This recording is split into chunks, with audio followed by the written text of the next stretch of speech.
welcome back to consecutive day 866 of a diary of a runpreneur. Please give this a subscribe and a share, as it is part of a fundraiser to save the lives of children by attempting the ultimate ultramarathon.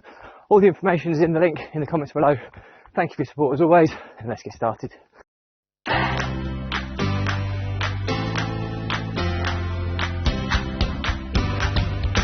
So, consecutive day 866 of a diary of a runpreneur. And I have to confess today, I'm feeling a little bit sluggish. I don't know why, because I had a really good night's sleep. I'm well fueled. My readiness score based on my heart rate variance and sleep quality is saying that I'm in great shape today. So hopefully, it's just I need to get out and get some fresh air that will kickstart my day. But anyway, so last couple of days to give you an update on.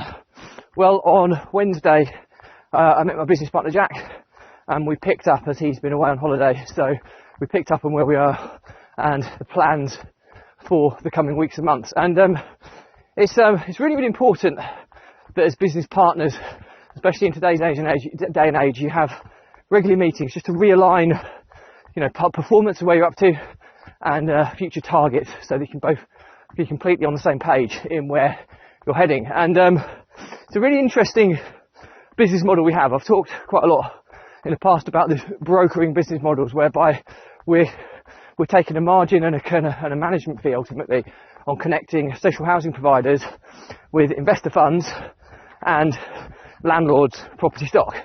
So there's three kind of main key stakeholders, and we connect the three of them together, facilitate the arrangement and take our fee from doing so. But ultimately, you need to make sure that all three stakeholders are being managed effectively. And what I mean by that is that obviously investors, we need to bring enough in to make sure we have significant investor finance to fund the number of opportunities that we're working on.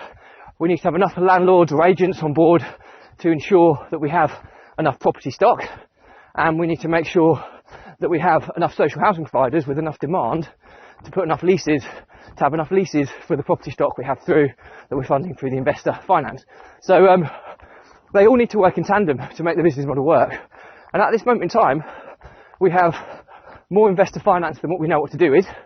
We have okay property stock, but not enough that we're sourcing direct. We're relying on third-party agents quite a lot, which puts us in a little bit of a risky situation. We like to control our supply chain more.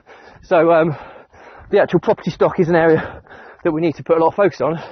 And social housing providers, we've got almost an uncapped demand. So clearly our focus has been on focusing on getting more landlords, more agents on board, so that we can take on a higher volume of property stock, which is where the focus was. So that's what we've identified this week, and we've put some targets in place for Jack in his business development role to build his team around focusing on increasing our performance in that area. Added to that, yesterday I had a round of golf for the first time in a while, and do you know what? I'm starting to enjoy golf again, and it's just a good way of switching off from the world and getting a bit of a recharge and getting a break from entrepreneurial anxiety, which is something that I struggle quite a lot with, and so many other entrepreneurs do also. So I suppose the moral to today's story, I'm going to leave it there because I haven't got a lot of capacity left on my SD card that I'm recording these blog episodes onto, so I need to make sure I finish before it cuts me off. But moral to today's story is alignment of goals, especially if you're in business partnerships or there's a management team that you have that have different areas of responsibility. You always need to make sure you have, I would say, weekly touch points, whether they're, you do it remotely or whether you do it in person. Those weekly touch points has a minimum to keep reassessing performance and readjusting future goals, just to make sure that you're all pulling in the same direction. Otherwise, things can kind of go wrong, and you kind of aren't pulling in the same direction. That's where things start to go wrong. So anyway, that is it from me today. Any questions or comments, drop me a line. I'll respond to everyone. Please do give this a subscribe and a share as a part of a fundraiser to save the lives of children by attempting the ultimate ultramarathon. All the information is in the link in the comments below. Thank you for your support as always. Stay positive, stay happy, and I'll see you again tomorrow.